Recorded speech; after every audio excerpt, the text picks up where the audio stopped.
हो रही थी। कल हमने वर्किंग कैपिटल मैनेजमेंट पे कुछ क्वेश्चंस देखे थे पास पेपर से, तो कोई सवाल, कोई कैलकुलेशन जिस पे आपको गाइडेंस चाहिए, एनी क्वेश्चन?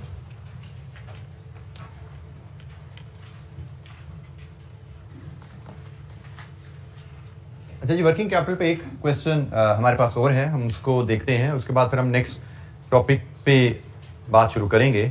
ये क्वेश्चन आपको हैंडआउट में दिया गया था, क्वेश्चन नंबर 3, हैंडआउट जो आपसे मैंने व्हाट्सएप ग्रुप में शेयर किया, उसमें ये क्वेश्चन अवेलेबल है। ये क्वेश्चन भी मैंने CA फाइनल लोड स्कीम से पिक किया है, और लेकिन थोड़ा सा छोटा सवाल था, तो जनरली जो छोटे क्वेश्चन होते हैं वो आसान समझे जाते हैं। तो 10 मार्क का ये क्वेश्चन है, इसको जरा पढ़ते हैं और देखते हैं कि इसमें क्या हमारे लिए कुछ चैलेंज है। रिक्वायरमेंट है, calculate the effect of proposed credit policy on the profitability of the company. Credit policy से मुराद होती है क्रेडिटर्स को जो पीरियड उधार का अलाउ किया जाता है, उसको क्रेडिट पॉलिसी कहा जाता है। तो उसमें कोई चेंज की बात हो रही है, वो कह रहे हैं जी उसका इंपैक्ट ऑन प्रॉफिटेबिलिटी बताइए क्या है। तो क्वेश्चन पढ़ते हैं जी। XY Limited produces a single product which has a large market. It sells on average 360,000 units per month at a price of 160 per unit. The variable cost is 120 per unit. ये product की कहानी आ गई, monthly data उसने दिया हमें। All sales are made on credit. Debtors are allowed 1 month to clear off the dues. Credit period currently 1 month है। The company is thinking of extending the credit period to 2 months. 2 महीने पे ले जाने का सोच रही है, which will help increase the sales by 25%. 2 महीने पे क्रेडिट पीरियड ले जाओगे तो सेल्स में इजाफा आ जाएगा। दिस इज द बेनिफिट जिसकी वजह से वो क्रेडिट पीरियड एक्सटेंड करने की बात कर रही है। Other information is as follows. Raw material constitute 60% of variable cost. Company has a policy of maintaining 60 days stock of finished goods and 30 days stock of raw material. Suppliers of raw material allow a credit of 20 days. Company's cost of funds is 16. Calculate the effect on the proposed credit policy on the profitability of the company. अच्छा, यहां से अगर सबसे पहले तो हमें असूल develop करना है कि हमें किस असूल पे इसको फैसला करना चाहिए। हमें जो चीज यहां से नजर आ रही है कि अगर हम क्रेडिट पॉलिसी बढ़ाएंगे तो हमारी सेल्स भी बढ़ने वाली है। क्रेडिट पॉलिसी बढ़ाएंगे मतलब 1 महीने की जगह 2 महीना अलाउ करेंगे, तो पहली बात सेल्स ना भी हिलें, सेल्स अगर ना भी हिलें तो पीरियड 1 मंथ से 2 मंथ्स पे जाने पे डेटर्स का बैलेंस बढ़ जाएगा, और सेल्स भी बढ़ गई हैं तो डेटर के बैलेंस में ज्यादा इजाफा आ गया, तो डेटर का बैलेंस तो बढ़ जाएगा भाई ये पॉलिसी बदलने से। डेटर का बैलेंस 2 वजह से बढ़ा, एक 1 मंथ से 2 मंथ पे गए और एक सेल्स बढ़ गई, क्योंकि डेटर के बैलेंस डिटर्मिनेशन में 2 चीजें आती हैं ना, एक एनुअल क्रेडिट सेल्स आती है और एक क्रेडिट पीरियड आता है। तो डेटर का बैलेंस हम देखते हैं वो बढ़ेगा। दूसरी चीज हम देखते हैं जब सेल्स बढ़ेंगी तो कॉस्ट ऑफ सेल्स बढ़ेंगी, कॉस्ट ऑफ सेल्स बढ़ेंगी तो हमारी फिनिश गुड का स्टॉक बढ़ जाएगा, क्योंकि फिनिश गुड का स्टॉक कॉस्ट ऑफ सेल्स पे और डेज पे डिपेंडेंट है। डेज तो नहीं बदले लेकिन कॉस्ट ऑफ सेल्स तो बदल गई। दूसरा, कॉस्ट ऑफ सेल्स बदलेंगी तो हमारी रॉ मटेरियल की कंजम्पशन बदलेगी, रॉ मटेरियल की कंजम्पशन बदलेगी तो हमारी रॉ मटेरियल डेज तो गिवन है, कंजम्पशन पे डिपेंडेंट है रॉ मटेरियल का स्टॉक लेवल। रॉ मटेरियल का स्टॉक लेवल 2 चीजों पे डिपेंडेंट होता है, रॉ मटेरियल कंजम्पशन पे और डेज पे। तो डेज तो नहीं बदले रॉ मटेरियल के, लेकिन कंजम्पशन तो बदल जाएगी। तो इसका मतलब अगले पीरियड में हमारे रॉ मटेरियल का स्टॉक भी बदलेगा एंड सिमिलरली पेबल्स भी हमारे बदलेंगे। सो हमारे एक है current receivable, inventory and payables, और एक आ जाएगा इस नई पॉलिसी के साथ अगले साल का रिसीवेबल्स, पेबल्स एंड इन्वेंट्री। इन दोनों का जो नतीजा रिजल्टेंट होता है, एक करंट वर्किंग कैपिटल है और एक प्रपोज वर्किंग कैपिटल रिक्वायरमेंट है। हमें इस सवाल का जो हल निकालना है वो हल हमारा निकलेगा इस अंदाज में। हम लेंगे हमारी प्रोजेक्टेड वर्किंग कैपिटल रिक्वायरमेंट क्या है, इसको हम कंपेयर करेंगे हमारी करंट वर्किंग कैपिटल रिक्वायरमेंट क्या है। यहां से हमें मिल जाएगा हमारी additional funds required. Additional fund required के साथ ही उसने हमें कॉस्ट ऑफ फाइनेंस दी गई है। इसको जब हम मल्टीप्लाई करेंगे कॉस्ट ऑफ फंड से, तो आपको याद हो हमने cost of financing working capital की छोटी सी इक्वेशन पढ़ी थी, अभी तक इस्तेमाल नहीं की थी, पहला इस्तेमाल आ रहा है। Working capital investment into cost of fund, वो कॉस्ट ऑफ फाइनेंस आती है। लेकिन यहां पे हम एडिशनल फाइनेंस पे जब एडिशनल ये कॉस्ट ऑफ फाइनेंस अप्लाई करेंगे तो हमें मिलेगा additional cost of financing working capital. कि अगले साल हमें एडिशनल कितना पैसा देने पड़ेगा वर्किंग कैपिटल को फाइनेंस करने के लिए। और इस केस में वर्किंग कैपिटल को फाइनेंस क्यों कर रहे हैं आप? सेल्स बढ़ाने के लिए। ये कॉस्ट है, इसमें से बेनिफिट एडजस्ट कर दो। अगर हम देखते हैं हमारा एडिशनल कंट्रीब्यूशन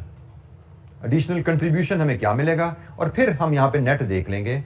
नेट हमारा प्रॉफिट आ रहा है या लॉस आ रहा है। हमसे रिक्वायरमेंट में क्या किया गया है? इंपैक्ट ऑन प्रॉफिट, यही कहा गया जी।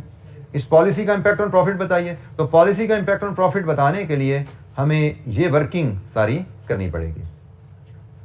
पहले इस वर्किंग के प्लान को समझ लीजिए। कोई चीज नहीं पिक हुई तो पूछिए।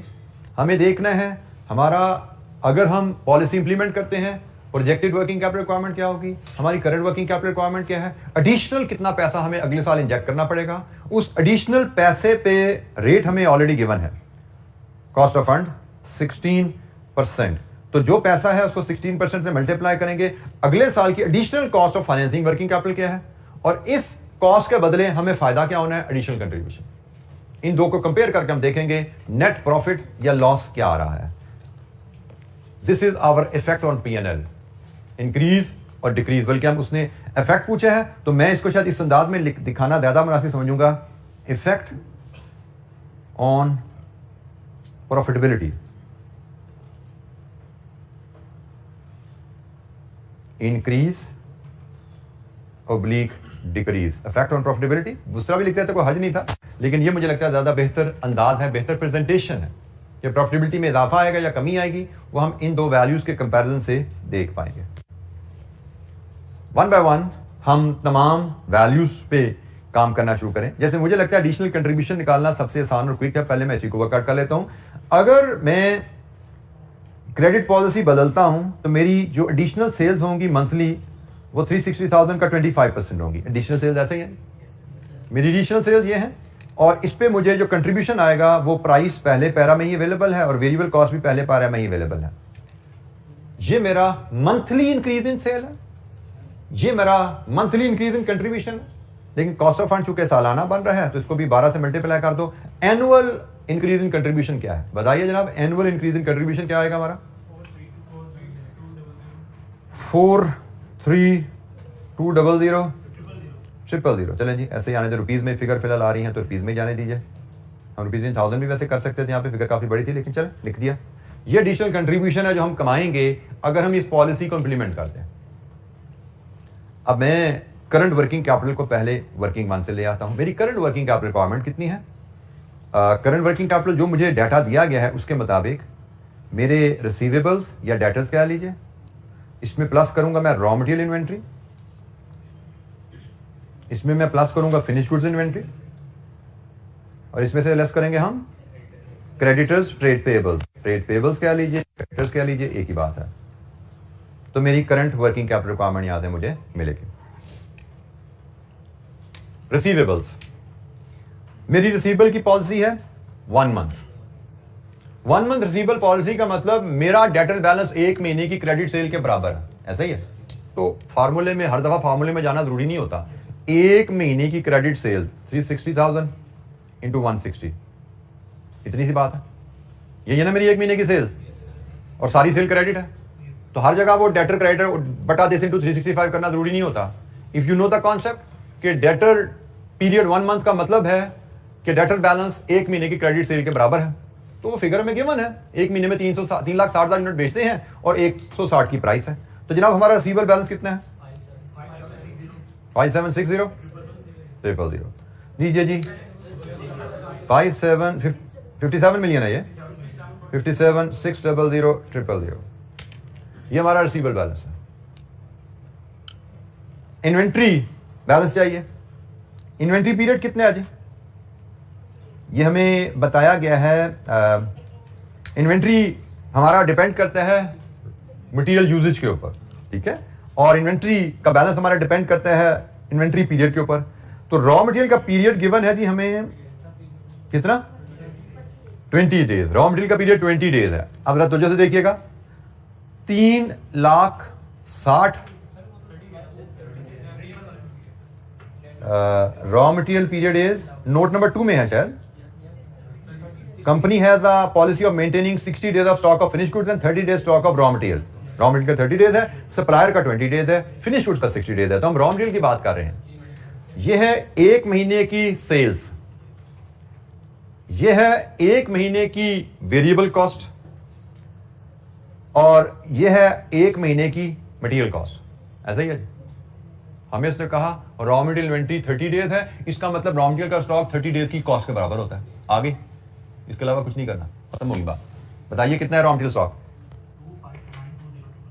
25,920,000। आप को उसने कहा आपकी पॉलिसी है 1 महीने 30 डेज के बराबर रॉ मटेरियल का स्टॉक रखना। तो ये 30 डेज की सेल्स है, ये 30 डेज की वेरिएबल कॉस्ट ऑफ सेल्स है, और ये 30 डेज की मटेरियल कॉस्ट है। वेरिएबल कॉस्ट का 60%। ऐसा ही है। 1 महीने की मटेरियल कॉस्ट क्या है वो आपको पता लगी, और इन्वेंट्री पॉलिसी है 30 डेज। इसका मतलब क्या है कि आप 30 डेज के मटेरियल कॉस्ट के बराबर स्टॉक रखते हो। अब आपको एनुअल कंजम्पशन दी जाती, annual consumption divide by days in a year into 30 days कर लेते हैं, तो भी एक बात है। अब यहां पे उसने मंथली डाटा दिया हुआ है, तो हमें मंथली से एनुअल पे जाके एनुअल से 12 मंथ में आने की क्या जरूरत है, जैसे हमने यहां पे किया। मंथली डाटा गिवन है और हमने आसानी से रिसीवेबल बैलेंस निकाल लिया, मंथली डाटा गिवन है, आसानी से इन्वेंट्री बैलेंस निकाल लिया। And same we can do for the finish goods. Finish goods में उसने कहा है कि जी आपकी जो वो है उसका पीरियड कितने हैं? 2 मंथ्स, 60 डेज। बिल्कुल ठीक है जी, 60 डेज का मतलब 2 मंथ ही होगा ना हमारे लिए। तो 360 यूनिट्स इंटू 120। अब जो फिनिश गुड्स हैं वो फुल कॉस्ट पे वैल्यू किए जाएंगे। ठीक है, मटेरियल था ना, cost of cell variable cost में 60% मटेरियल था, लेकिन फिनिश गुड्स तो पूरी कॉस्ट पे जाएंगे। ये 1 महीने की कॉस्ट ऑफ वेरिएबल कॉस्ट है इंटू 2। तो जनाब बताइए यहां से क्या बना फिनिश गुड्स आपका? 86 मिलियन, 4 मिलियन। आखिरी आइटम रहेगी परचेजेस, और परचेजेस का उसने कहा जी 20 डेज। 20 डेज का मतलब है कि आपकी 20 डेज की परचेजेस के बराबर। तो हम यहां पे लेंगे जी सालाना, मंथली हम खरीदते हैं 3,60,000 यूनिट्स, बेचते हैं, इसके हिसाब से इनकी कॉस्ट वेरिएबल कॉस्ट, इसके हिसाब से इनकी मटेरियल कॉस्ट, ये 1 महीने की मटेरियल कॉस्ट है। तो पेबल बैलेंस कितना है? 20 डेज। इसको 20/30 कर दो, ये 1 महीने की मटेरियल कॉस्ट है ना, तो पेबल बैलेंस 20 डेज पे है 280,000। लीजिए जी आपका current balance of current working capital balance कितना है? करंट वर्किंग कैपिटल आपका कितना आ रहा है? कैलकुलेट कीजिए यहां से, तमाम करंट एसेट्स का टोटल कीजिए, करंट लायबिलिटीज माइनस कीजिए। 152,640,000। करंट आपका वर्किंग कैपिटल बैलेंस कितना है?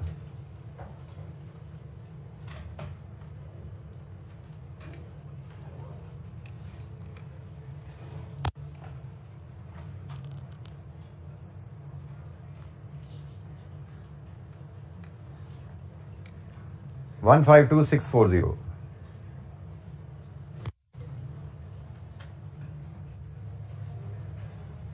करंट वर्किंग कैपिटल रिक्वायरमेंट आपकी क्या है? प्रोजेक्टेड वर्किंग कैपिटल रिक्वायरमेंट के लिए वर्किंग 2 बनाएंगे, और इसके बाद ये सवाल हमारा कंप्लीट हो जाएगा। एनी क्वेश्चन, कोई सवाल?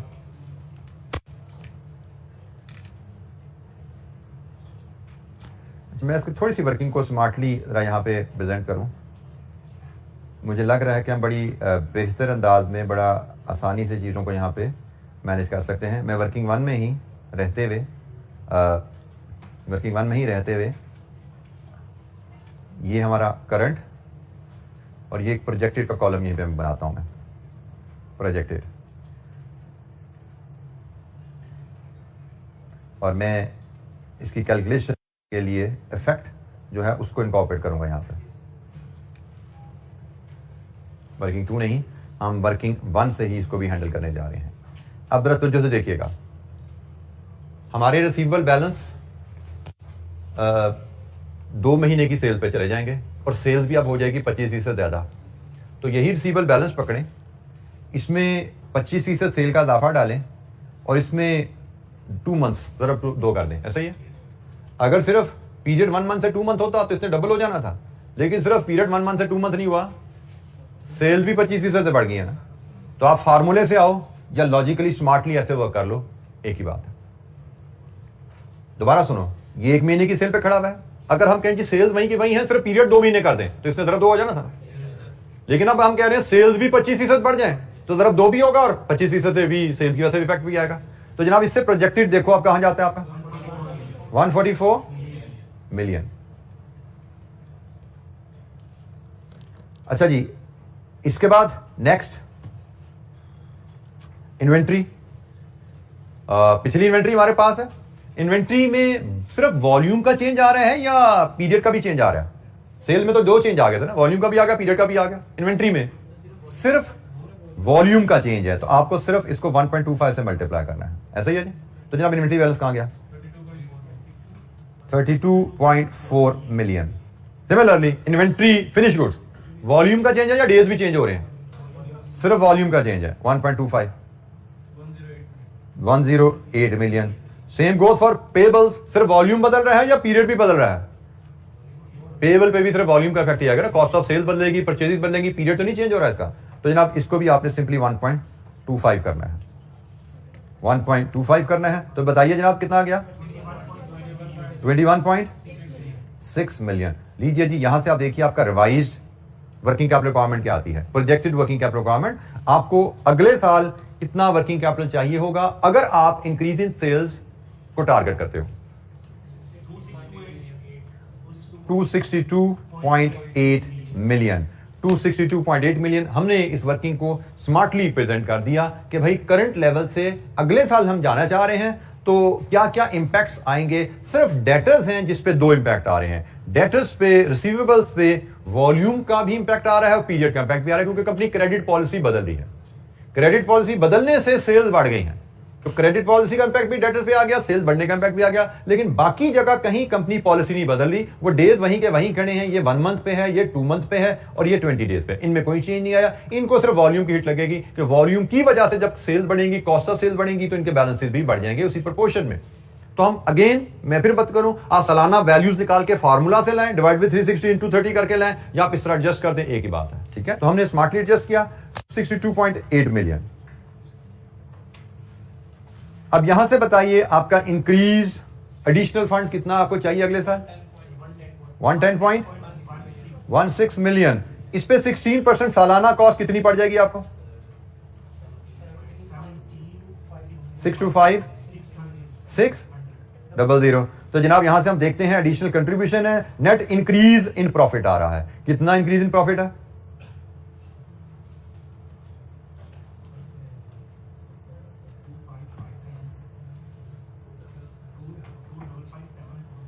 255,74,400। ये एडिशनल प्रॉफिट है। सो अकॉर्डिंगली हमारा डिसीजन रहा कि हमें एक क्रेडिट पॉलिसी में चेंज को इंप्लीमेंट कर देना चाहिए। यही फैसला बना ना हमारा, क्योंकि हम देख रहे हैं क्रेडिट पॉलिसी में चेंज करने की वजह से हमारे प्रॉफिट में इजाफा आ रहा है। सो हमसे पूछा यही गया, सॉरी, उसने कहा इम्पैक्ट ऑन प्रॉफिट बताइए। तो impact on profit is increase. हमारा सवाल यहाँ पे आंसर हमारा कंप्लीट हो गया। उसने हमसे ओपिनियन नहीं आगे मांगी क्या करना है, उसने कहा जी प्रॉफिट पे इफेक्ट बताइए। तो इफेक्ट ऑन प्रॉफिट है 25,574 का इजाफा। जी, एनी क्वेश्चन, किसी कैलकुलेशन पे कोई गाइडेंस चाहिए आपको तो पूछिए। ये हमारी कंप्लीट आंसर की वर्किंग है, बाकी वर्किंग से हमने इसको सपोर्ट किया हुआ है। ये आंसर है हमारा, आगे इसकी वर्किंग आ रही है। यहां तक हमारा आंसर है, इफेक्ट ऑन प्रॉफिट इंक्रीज नजर आ रहा है हमें। जी, एनी क्वेश्चन?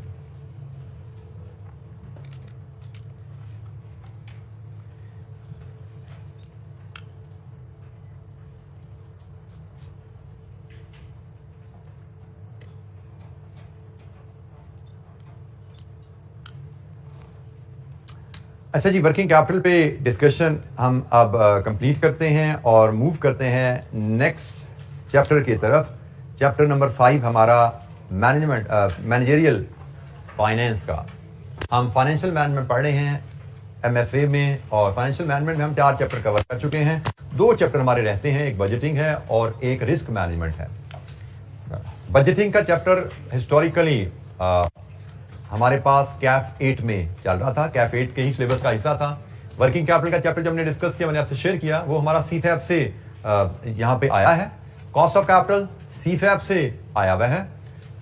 हमने अभी तक जो 4 चैप्टर पढ़े, कैपिटल इन्वेस्टमेंट अप्रेजल कैफ 8 में पहले से मौजूद था, सोर्सेज ऑफ फाइनेंस कैफ 8 में पहले से मौजूद था, कॉस्ट ऑफ कैपिटल सीफैप से इस सेशन एमएफए के लिए नया आया, वर्किंग कैपिटल सीफैप से एमएफए के लिए नया आया। तो 4 चैप्टर में से 2 पुराने कैफ के हैं, 2 सीफैप से नए आए हैं। अब हमारे पास जो नया चैप्टर ये हम 5वां पढ़ने जा रहे हैं, ये फिर कैफ वाला चैप्टर है। ये कैफ में ऑलरेडी एग्जिस्ट करता था, कैफ 8 से यहाँ मूव किया है।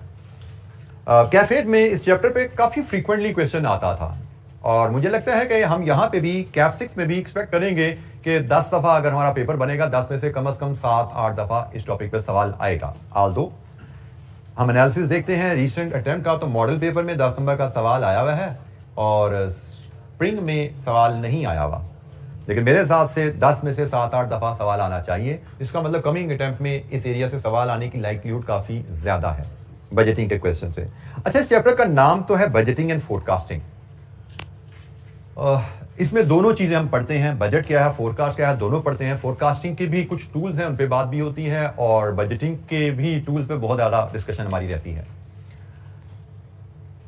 हिस्टोरिकली देखें तो फोरकास्टिंग के एरिया पे न्यूमेरिकल पोर्शन भी, पहले हिस्टोरिकल बल्कि टेक्निकली देखें तो न्यूमेरिकल एरिया भी फोरकास्टिंग के पोर्शन में बहुत लिमिटेड है, थोड़ी ज्यादातर डिस्कशन ही है, बड़ा लिमिटेड सा न्यूमेरिकल पोर्शन है। बजटिंग में ज्यादातर न्यूमेरिकल है, थ्योरेटिकल डिस्कशन बहुत लिमिटेड है।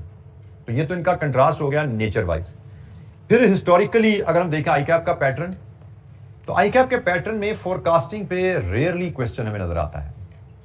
फोरकास्टिंग पे हमें रेयरली क्वेश्चन नजर आता है। पास्ट पेपर्स हम जब उठाते हैं, कैफ के उठाएं या सीफैप के उठाएं, तो मुझे लगता है कि मैंने सीफैप के और कैफ के मिला के अगर मैंने कोई 50 को क्वेश्चन देखे मैं बजटिंग और फोरकास्टिंग के एरिया पे, तो उन 50 में से शायद सीफैप में एक दफा फोरकास्टिंग पे सवाल आया हुआ है।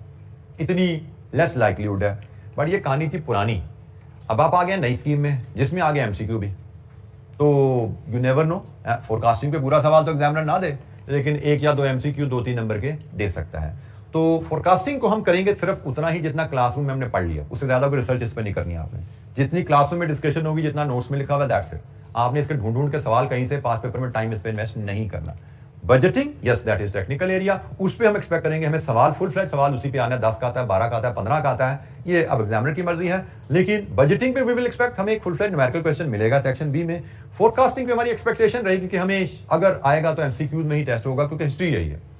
बट हम जीरो नहीं होंगे, हम पढ़ के जाएंगे, जो क्लासरूम में हम एस्पेक्ट फुली कवर करेंगे। कभी 5-7 नंबर का सवाल दे भी दिया उसने तो हम कर पाएंगे, ऐसा नहीं कि हम जीरो होंगे। हम फोरकास्टिंग को भी पढ़ेंगे, हम बजटिंग को भी पढ़ेंगे। ज्यादा टाइम हमारा बजटिंग पे जाने वाला है, फोरकास्टिंग में शायद हमारा मैक्सिमम 1 लेक्चर लगना है, बजटिंग पे में भी हमारे 6-7-8 लेक्चर लगने हैं।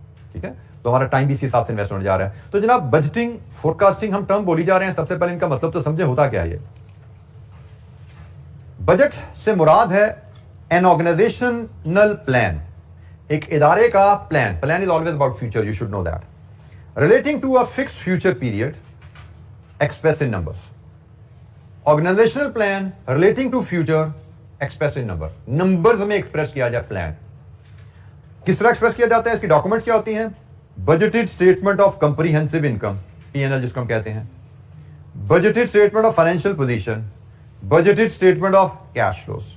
ये एग्जांपल्स हैं आपकी बजट की, प्लान की, कि आप अपना टारगेट सेट करते हो।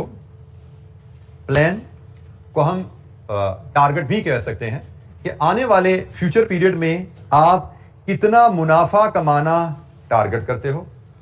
आने वाले साल के एंड पे आपकी स्टेटमेंट ऑफ फाइनेंशियल पोजीशन में एसेट्स और लायबिलिटीज कितनी आप टारगेट करते हो या एक्सपेक्ट करते हो, और आने वाले साल में आपके कैश फ्लोज की पोजीशन क्या होने वाली है, कितना इनफ्लो कितना आउटफ्लो डिफरेंट हेड्स में आपको मिलने वाला है। तो ये है जी बजट, फ्यूचर का plan express in numbers, usually using these 3 comprehensive documents. एक होता है फाइनेंशियल अकाउंटिंग में पीएनएल बनाना, वो होता है पास्ट। ये है बजट में पीएनएल बनाना कि अगले साल हम क्या कमाना चाहते हैं, कितना रेवेन्यू कमाना चाहते हैं, कितनी कॉस्ट ऑफ सेल हमारी अगले साल होंगी, कितना प्रॉफिट आएगा। अगले साल के एंड पे हमारी इन्वेंट्री कितनी होगी, रिसीवेबल कितने होंगे, कैपिटल एसेट कितने होंगे, लायबिलिटीज कितनी होंगी, कैपिटल कितना होगा। अगले साल के दौरान हमारा operating cash flow, investing cash flow, financing cash flow, कितना इनफ्लो आउटफ्लो होगा, हमारी कैश पोजीशन क्या बनेगी अगले साल के एंड पे। हम टारगेट करते हैं।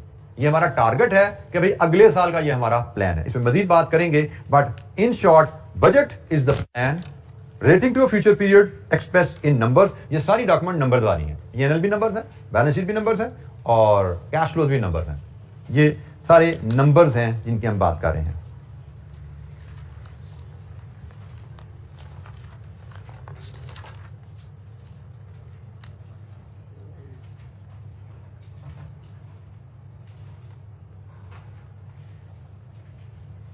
अच्छा जी, फोरकास्ट क्या होती है?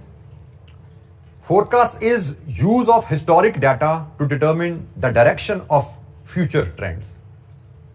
पास्ट डाटा को यूज करके फ्यूचर ट्रेंड की डायरेक्शन एस्टिमेट करना, दिस इज फोरकास्ट। अब मैं बड़ी सिंपल अल्फाज में आपको फोरकास्ट और बजट अपनी एक छोटी सी मिसाल से अगर समझाऊं, फॉर एग्जाम्पल आप जिन्ना हॉस्पिटल से वॉक करना शुरू करो और वॉक करते करते आप इधर राइस कॉलेज पहुंचे। आपने टाइम नोट किया कि भाई जिन्ना हॉस्पिटल से राइस तक आने में मुझे इतना टाइम लगा, और अब आप इस टाइम और ट्रेवलिंग को देख के एस्टिमेट करो कि भाई अगर मैं इसी तरह चलता जाऊं तो मुझे कलमा चौक पहुंचने में कितना टाइम लगेगा। This is forecast. Pass study किया कि भाई उधर से इधर आने में 15 मिनट लगे हैं, तो यहां से कलमा तक जाने में इस हिसाब से 10 मिनट लगेंगे। This is forecast. बजट क्या है? टारगेट। कि भाई मैंने कलमा चौक 8 मिनट में पहुंचना है, अब मुझे अपनी स्पीड को कैसे एडजस्ट करना चाहिए? Budget is your target which you want to achieve, it is your plan, I want to achieve this. Forecast is an estimate based on past, future, how does it look like. ठीक हो गया? तो forecast is an estimate and budget is your target. हाँ, ये जरूर है कि भाई फोरकास्टिंग का टूल जो होता है वो बजटिंग में आपके लिए बड़ा हेल्पफुल रहता है। जैसे मैंने कहा, आपने फोरकास्टिंग की, 10 मिनट का अंदाजा लगाया,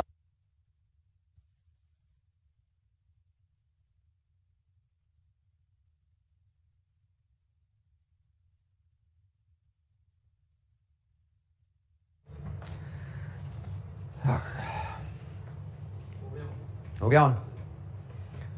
तो बजट बनाने के लिए, बजट सेट करने के लिए आपको पहले अंदाजा लगाना पड़ता है फोरकास्ट। पहले फोरकास्ट का टूल यूज होता है, फिर वो टूल की बेस पे आप बजट बनाते हो। आपने पहले अंदाजा लगाया कि मुझे पुराने हिसाब से चलते हुए कलमा चौक पहुंचने में 10 मिनट लगेंगे। देन आपने कहा भाई I want to improve my performance by 20%, so I should target 8 minutes. ठीक है? तो फोरकास्टिंग और बजटिंग का आपस में बहरहाल ताल्लुक रहेगा। फोरकास्टिंग बजटिंग का कंपैरिजन अगर देखें तो बड़ा quick brief comparison. Forecasting are statements of probable event, future में क्या होने की उम्मीद है। Forecast is merely an estimate, एक अंदाजा है सिर्फ। Forecasting helps in planning, target setting में प्लानिंग करने के लिए एक यूजफुल टूल है, मदद करता है उसमें। Forecasting does not act as a tool of control. Forecasting control का मतलब अभी हम सीख लेंगे तो फिर आपको ये चीज क्लियर हो जाएगा, अभी मैं इसको ज्यादा एलैबोरेट नहीं करता। But it is not a tool of control. Control से क्या मुराद है जल्दी आपको पता लग जाएगा अगली कुछ एक आध स्लाइड में। ये पॉइंट आप समझिए हमने पेंडिंग रखा है, टूल ऑफ कंट्रोल क्या होता है। वेयर एज बजटिंग की बात करें तो budgeted relates to planned events. ये प्रोबेबल इवेंट्स की बात नहीं हो रही, प्लान्ड इवेंट के हमने कलमा चौक 8 मिनट में पहुंचना है, प्लान है हमारा। Budget is a target for a period, future का fix target fix for a period. ठीक है जी। Planning results in budgeting, budgeting यहां पे क्या लिखा, फोरकास्टिंग हेल्प्स इन प्लानिंग, और प्लानिंग आपका फिर बजट डॉक्यूमेंट बनता है। आपका प्लानिंग जो है वो आपका फिर बन जाता है। And budget serves as a controlling tool. अब अगेन ये कंट्रोलिंग टूल से क्या मुराद है इसको हम जल्दी डिस्कस कर रहे हैं। सो फोरकास्टिंग एंड बजटिंग का डिफरेंस बड़ा जरूरी है। इन पे भी हमें लगता है कि एमसीक्यूज यहां पे बन सकता है छोटा सा कि भाई व्हाट इज नॉट बजटिंग या व्हाट इज नॉट फोरकास्ट या व्हाट इज बजटिंग। ये कुछ इनमें से कुछ स्टेटमेंट दी जाए आपको और आपसे कहा जाए बताओ भाई बजट इनमें से कौन सा है कौन सा नहीं है। तो ये differentiation you should know. Reading will be critical way, तो हमेशा हर सब्जेक्ट में क्रिटिकल होती है, लेकिन हमारे पेपर में एमएफए में एमसीक्यूज के आने की वजह से रीडिंग की अहमियत बढ़ गई है। फाइनेंस में भी है, आप जो मैनेजरियल पोर्शन पढ़े वो तो है ही ज्यादा उसमें रीडिंग, लेकिन फाइनेंस में भी आपकी रीडिंग बड़ी अहम है, क्योंकि इस तरह के एरियाज जो कि एग्जामिनर जिन पे न्यूमेरिकल क्वेश्चन सेट नहीं कर पाता, एक आध एमसीक्यू डालना उसके लिए बड़ा आसान है। तो हमेशा रेगुलर पढ़ने की आदत रखिएगा। जी कोई सवाल?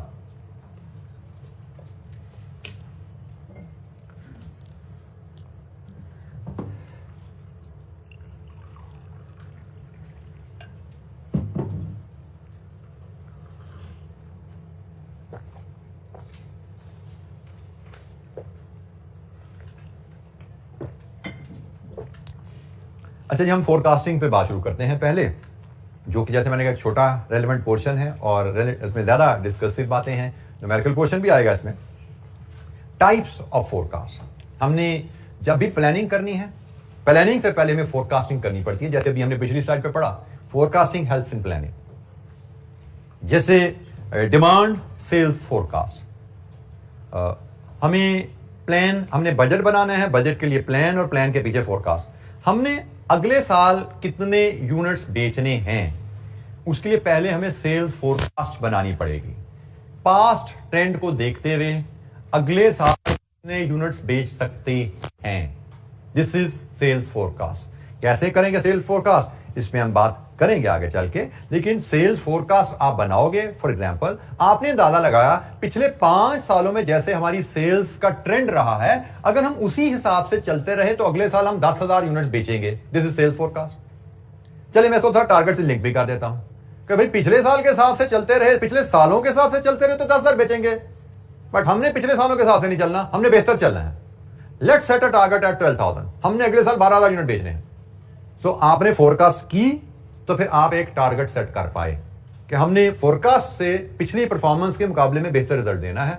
फोरकास्टिंग से आप टारगेट पे गए। सो आपने टारगेट सेट किया कि मैं अगले साल 12,000 यूनिट्स बेचूंगा। अब 12,000 यूनिट बेचोगे, हमने फिर यह भी ध्यान में रखना है कि टारगेट हो गया, टारगेट ने फिर बजट बनना है, बजट ने फिर क्या बनना है, इनकम स्टेटमेंट।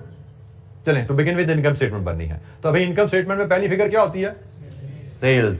सेल्स कहां से आती है, यूनिट्स इनटू प्राइस। तो यूनिट्स का टारगेट आपके पास आ गया। अगले साल पीएनएल बनाने जा रहे हो, यूनिट्स इनटू प्राइस आना है, तो यूनिट्स का टारगेट आपने पहले फोरकास्ट की, फोरकास्ट में इंप्रूवमेंट का मार्जिन डाला, टारगेट सेट कर लिया 12,000। इसके बाद सेल्स के बाद आता है कॉस्ट ऑफ सेल। और कॉस्ट ऑफ सेल्स में हमेशा इकोनॉमिक फोरकास्ट की जरूरत पड़ने वाली है, हमें इकोनॉमिक फोरकास्ट भी करनी पड़ती है।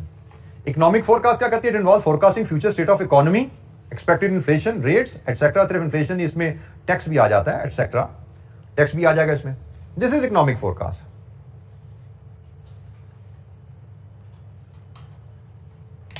कि आपने अगर बजट बनाना है अगले साल का, तो आपको फोरकास्ट करना पड़ेगा कि अगले साल एक्सपेक्टेड इन्फ्लेशन रेट्स क्या चलेंगे, बिजली का पर यूनिट रेट कहां जाएगा, टैक्सेशन के रेट्स क्या होंगे, गवर्नमेंट के डिफरेंट लेवीज, एक्साइज, इंपोर्ट क्या होगी, तभी आप कॉस्ट ऑफ सेल्स की फिगर बना पाओगे ना। क्योंकि कॉस्ट ऑफ सेल्स में क्या आएगा, मेजर कंपोनेंट देखें तो एक तो सेल्स की बेसिस पे प्रोडक्शन, प्रोडक्शन से रॉ मटेरियल आ गया, क्वांटिटी, लेकिन साथ ही बाकी खर्चे भी तो आने वाले ना, क्वांटिटी इनटू रेट। अब रेट क्या है, पिछले साल का तो पता है, अगले साल क्या होगा, इन्फ्लेशन पे डिपेंडेंट। हम इंपोर्ट कर रहे हैं तो सिर्फ सप्लायर को कीमत नहीं पे करनी, हमें उसकी इंपोर्ट ड्यूटी का रेट भी चाहिए। हम इंपोर्ट कर रहे हैं, हमें डॉलर का भी एक्सपेक्टेड रेट चाहिए, और अल्टीमेटली पीएनएल पूरा करना है तो नीचे जाकर टैक्स भी तो डालना पड़ेगा ना, अगले साल हमारा टैक्स क्या होगा। सो इकोनॉमिक फोरकास्ट भी हमें बनानी पड़ती है। अगर हम बजट बना रहे हैं तो हमें इकोनॉमिक फोरकास्ट भी चाहिए कि अगले साल हमारे डिफरेंट जो इकोनॉमिक फैक्टर्स हैं उनकी क्या वैल्यूज एक्सपेक्टेड हैं। मैंने 2-3 आपके सामने कुछ फैक्टर्स बोले, जैसे इन्फ्लेशन, जैसे टैक्स रेट, जैसे इंपोर्ट गवर्नमेंट की लेवीज, सेल टैक्स रेट क्या होगा, एक्साइज ड्यूटीज क्या होंगी, इंपोर्ट ड्यूटीज क्या होगी। ये सारी चीजें हमें अगले साल की अंदाजा लगानी पड़ेंगी, तो ही अगले साल का पीएनएल बनेगा। सो हमें इकोनॉमिक फोरकास्ट भी करनी पड़ती है, फिर हमें टेक्नोलॉजिकल फोरकास्ट भी करनी पड़ती है। टेक्नोलॉजिकल फोरकास्ट क्या है कि हम जो प्रोडक्शन टेक्नोलॉजी यूज कर रहे हैं, क्या ये टेक्नोलॉजी अगले साल सक्सेसफुली चलती रहेगी या इसके एडवांस वर्जन्स आने वाले हैं। टेक्नोलॉजिकल फोरकास्ट बड़ी जरूरी है, क्योंकि अगर आप टेक्नोलॉजिकल फोरकास्ट नहीं करते तो फॉर एग्जांपल आपकी प्रोडक्शन मशीनरी जो है वो बिल्कुल ऑन द वर्च ऑफ ऑब्सोलिसेंस है, बहुत ज्यादा रिसर्च हो चुकी है, नई टेक्नोलॉजी लॉन्च होने वाली है। अगर आप फोरकास्ट करके इस चीज को आइडेंटिफाई नहीं कर पाते कि मेरी मशीनरी की नई टेक्नोलॉजी लॉन्च होने वाली है, तो आपको जब पता ही नहीं कि लॉन्च होने वाली है तो उस पर शिफ्ट होने की फाइनेंशियल प्लानिंग आप कैसे करोगे। क्योंकि जब भाई नई टेक्नोलॉजी आने का मतलब क्या है कि पुराना प्लांट बेचना है, नया प्लांट खरीदना है, और इस काम में तो करोड़ों अरब रुपए लग जाते हैं बात का, डिपेंडिंग ऑन आपके बिजनेस का साइज क्या है। आपने अगर ये फोर्सी ही नहीं किया कि भाई टेक्नोलॉजी बदलने वाली है, तो आपने पैसों का बंदोबस्त भी नहीं किया। सोर्स ऑफ फाइनेंस में हमने बातें की हैं कि पैसों का बंदोबस्त करने में टेक्स टाइम, आपको फिजिबिलिटी बनानी पड़ती है, फाइनेंसर से डिस्कशन करनी पड़ती है, निगोशिएशन करनी पड़ती है, it takes time in raising finance. आपको पता ही नहीं टेक्नोलॉजी चेंज हो रही है, आपने फाइनेंस की अरेंजमेंट का बंदोबस्त ही नहीं किया हुआ। अगर आपके कंपेटिटर्स प्रॉपर टेक्नोलॉजिकल फोरकास्ट के साथ चल रहे हैं, वो फाइनेंस अरेंज करके बैठे हुए हैं। जैसे ही टेक्नोलॉजी चेंज हुई, they immediately switch to the new technology. और नई टेक्नोलॉजी से क्या इफेक्ट आ सकते हैं possibly? Quality of the product में improve and cost of the product में रिड्यूस। दोनों केसेस में आप आउट ऑफ बिजनेस हो जाओगे अगर आपने ये प्लानिंग ना की, ये फोरकास्टिंग ना की। सो प्लानिंग हमें करनी है और प्लानिंग के लिए हमें फोरकास्टिंग की जरूरत पड़ती है। ये टेक्नोलॉजिकल फोरकास्ट एक तो मैंने बिजनेस पॉइंट ऑफ व्यू आपको बता दिया ना, बिजनेस पॉइंट ऑफ व्यू से इसको हिट पड़ जाएगी हमें, लेकिन बजटिंग पॉइंट ऑफ व्यू से नया प्लांट खरीदना है तो फाइनेंसिंग कैश फ्लो अरेंज करने का प्लान करो। नया प्लांट खरीदना है तो इन्वेस्टिंग कैश फ्लो अपनी प्लानिंग में डालो। नया प्लांट खरीदना है तो नए प्लांट की डेप्रिसिएशन पीएनएल में डालो, ताकि आपकी प्लानिंग की एक्यूरेसी बेहतर से बेहतर हो। तो प्लानिंग की एक्यूरेसी बेहतर से बेहतर करने के लिए आपको टाइप्स ऑफ फोरकास्ट की हम बात कर रहे हैं। आपको सेल्स फोरकास्ट करनी पड़ती है, आपको इकोनॉमिक फोरकास्ट करनी पड़ती है, आपको टेक्नोलॉजिकल फोरकास्ट करनी पड़ती है। ये 3 ब्रॉड टाइप्स ऑफ फोरकास्ट हैं जो बजटिंग के लिए आपको करनी पड़ेगी, जो प्लानिंग के लिए आपको करनी पड़ेगी। पहले फोरकास्ट है, फिर फोरकास्ट की मदद से आप प्लान बनाते हो। अच्छा, जिसके बाद है जी फोरकास्टिंग मेथड्स। जो फोरकास्ट करनी है तो फोरकास्टिंग के मेथड्स क्या है? थ्योरेटिकल डिस्कशन ज्यादातर, थोड़ा सा न्यूमेरिकल आएगा मुझे लगता है यहां पे आके क्वांटिटेटिव मेथड में। पहला फोरकास्टिंग मेथड में 2 ब्रॉड कैटेगरीज ऑफ टूल होते हैं, एक क्वालिटेटिव टूल और एक क्वांटिटेटिव टूल। जैसे नाम से ही जाहिर है, क्वांटिटेटिव मतलब नंबर्स वाला टूल, इसमें नंबर यूज होते हैं। क्वालिटेटिव मतलब इसमें नंबर्स यूज नहीं होते, ये सब्जेक्टिव टूल है, ये जजमेंटल टूल है, जजमेंट की बेसिस पे यूज किया जाता है। तो qualitative tool based on human judgment, qualitative tool non mathematical approach है। क्वालिटेटिव टूल बहुत कामयाब है लेकिन शॉर्ट टर्म प्रेडिक्शन में इस पे थोड़े से टूल पे हम बात करेंगे। वेयर क्वांटिटेटिव टूल जो है वो मैथमेटिकल न्यूमेरिकल मॉडल्स होते हैं, जिसकी फर्दर 2 टाइप्स हैं, एक टाइम सीरीज है, एक कॉजल मॉडल है। तो फोरकास्टिंग मेथड्स में हम पे यहां पे भी नोट भी आ सकता है 2-3 नंबर का, और हमें एमसीक्यूज में भी टेस्ट किए जा सकते हैं। क्वालिटेटिव मेथड्स क्या है? There are 4 types of qualitative methods of forecasting. आपने सेल्स फोरकास्ट करनी है, आपने इकोनॉमिक फोरकास्ट करनी है, आपने टेक्नोलॉजिकल फोरकास्ट करनी है। 4 मेथड्स हैं जिनसे हम क्वालिटेटिव वे में फोरकास्ट कर सकते हैं। जैसे सेल्स फोरकास्ट की मिसाल लेके आप मार्केट रिसर्च को समझ सकते हो। सेल्स फोरकास्ट आप करना चाह रहे हो, आप मार्केट रिसर्च की मदद से सेल्स फोरकास्ट बना सकते हो। मार्केट रिसर्च क्या होती है? Surveys and interviews. आप 10 लोगों या 20 लोगों की टीम बनाओ, उनको एक सर्वे क्वेश्चन दो। उस क्वेश्चन को इस तरह डिजाइन किया जाता है जिसमें पूछा जाता है कस्टमर की आपकी प्रोडक्ट से सेटिस्फेक्शन क्या है, कस्टमर आपकी प्रोडक्ट को अपने फ्रेंड्स एंड फैमिली मेंबर्स को रिकमेंड करने में इंटरेस्टेड, कस्टमर आपकी प्रोडक्ट को कितनी वैल्यू प्लेस करते हैं। सो उन क्वेश्चनर के रिस्पॉन्स से आप जजमेंट डेवलप कर सकते हो कि हमारी प्रोडक्ट की सेल्स अगले साल किस डायरेक्शन में जाने वाली है। एस्टिमेट कर सकते हो। मार्केट रिसर्च सर्वेज की मदद से आप एस्टिमेट कर सकते हो सेल्स की डायरेक्शन। ये हमने कहा जी क्वालिटेटिव मेथड है। इससे आपको नंबर्स नहीं मिले कि हमारी सेल कितने यूनिट्स होगी अगले साल, 12,000 या 14,000। इससे आपको एक डाटा सा मिल गया जिसकी बेस पे आप जजमेंट एक्सरसाइज कर सकते हो कि लोगों को आपकी प्रोडक्ट पसंद है या नहीं है। पसंद है तो कितने % लोगों को पसंद है, कितनी पसंद है, इतनी पसंद है कि अपने दोस्तों को भी बताते फिरते हैं या सिर्फ अपने तक ही रखते हैं। सो जजमेंट के लिए आपको डाटा मिलेगा, आप मार्केट रिसर्च के थ्रू सेल्स फोरकास्ट जैसे मैंने कहा आप डेवलप कर सकते हो। Another qualitative method, jury of executive opinion. ये भी एक judgment based, human judgment based tool है। इसमें क्या किया जाता है कि आप फॉर एग्जांपल हम इकोनॉमिक की फोरकास्ट, इन्फ्लेशन की फोरकास्ट डेवलप करना चाहते हैं। हम इन्फ्लेशन की फोरकास्ट डेवलप करना चाहते हैं कि अगले साल हमारे कंट्री में इन्फ्लेशन क्या रहेगी, बजटिंग के लिए हमें इसकी जरूरत है। इसलिए क्या जाता है कि small group of high level managers group इकट्ठा किया, हमने कंसल्टेंट एंगेज किया, 4 लोगों को एंगेज किया। उनका हम बजट बनाने जा रहे हैं, बड़ी कीमती हमारी डॉक्यूमेंट होती है, हम चाहते हैं बड़ी एक्यूरेट डॉक्यूमेंट हो, काइंडली हमें हेल्प कीजिए, ज्वाइन कीजिए हमारी टीम को और हमें अगले साल की एक्सपेक्टेड इन्फ्लेशन फोरकास्ट करने में मदद कीजिए। So group of high level managers हमने एंगेज किए। मकसद क्या है कि ये आपस में डिस्कशन करें, ठीक है जी, और इसमें कुछ ना कुछ स्टैटिस्टिकल मॉडल भी वो यूज कर सकते हैं। generating new ideas by working together, wherein the managerial experience is combined with the statistical model. Jury of executive opinion, team को टास्क दिया कि भाई आप 4 लोग एक्सपर्ट हैं, काइंडली बैठिए, डिस्कशन कीजिए, किसी टूल की जरूरत है इस्तेमाल कीजिए, हमें आप इन्फ्लेशन की एक्सपेक्टेड रेट बताइए अगले साल क्या होगा। Just 2 liner. High level managers engage किए, असाइनमेंट दी गई, आप मैथमेटिकल टूल यूज करना कीजिए, जजमेंट यूज करना कीजिए, हमें एक्सपेक्टेड इन्फ्लेशन बताइए। दिस इज अनदर मेथड कि आपने जूरी बना दी एग्जेक्टिव ओपिनियन देने के लिए। डेल्फी मेथड, डेल्फी मेथड इसी का एक थोड़ा रिफाइंड वर्जन है, इसी का ही थोड़ा रिफाइंड वर्जन है। इसमें भी पैनल ऑफ एक्सपर्ट को एंगेज किया जाता है और उनको इंडिविजुअली टास्क दिया जाता है। यहां पे था टीम का टास्क, यहां पे था टीम का टास्क, इकट्ठे मिलकर बताओ इन्फ्लेशन क्या होगी। यहां पे मैनेजर्स है, यहां पे उससे एक लेवल ऊपर एक्सपर्ट्स आ गए। यहां पे एक्सपर्ट्स को कहा जाता है हर बंदा बताए उसकी नजर में इन्फ्लेशन अगले साल क्या होगी, साथ फैक्टर्स भी बताओ। हर बंदा क्वेश्चनियर की बेसिस पे, एक सिलेक्टेड क्वेश्चन की बेसिस पे अपनी ओपिनियन डेवलप करता है। These experts develop written opinion. ये ओपिनियन फिर शेयर की जाती है आपस में कि भाई आपने कहा 10%, आपने कहा 9%, आपने कहा 12%, आपने कहा 6%, जरा आपस में शेयर तो करो और डिबेट तो करो, सारे एक्सपर्ट हो ना, फैक्टर्स को आपस में डिस्कस करो till a consensus is obtained. Discussion हुई, फिर दोबारा सबने अपनी अपनी ओपिनियन दी, फिर देखा कि हम मैच कर चुके हैं। अगर तो मैच कर गए हैं तो फाइनल हो गया रेट, अभी भी डिफरेंसेस हैं, फिर डिस्कशन करो, फिर ओपिनियन जनरेट करो, फिर मैच करो। This exercise repeated until a consensus is obtained. यहां पे ग्रुप ओपिनियन दे रहा है, यहां पे इंडिविजुअल ओपिनियन दे रहे हैं, फिर डिबेट हो रही है, फिर दोबारा ओपिनियन आ रही है, फिर डिबेट हो रही है, फिर ओपिनियन आ रही है, till consensus is reached. Again हमें यहां पे जिस तरह जितनी दो लाइनें लिखी हुई हैं इतनी ही याद रखेंगे आप तो बहुत है, मोर देन सफिशिएंट है, कोई रिसर्च इसमें नहीं करनी।